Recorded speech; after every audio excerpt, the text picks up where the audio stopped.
Two wildfires in the Panhandle are forcing people to evacuate their homes. This is the Lavender Fire burning north of Amarillo tonight. It's already burned 12,000 acres and is only 20% contained.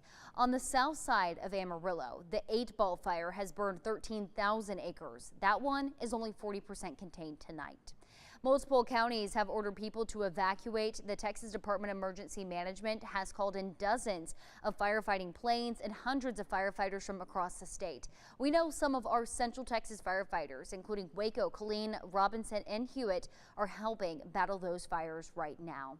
This is what's causing those fires to keep growing tonight. Wind in the Panhandle has reached 40 miles per hour, and it's driving those flames across the dry grasslands.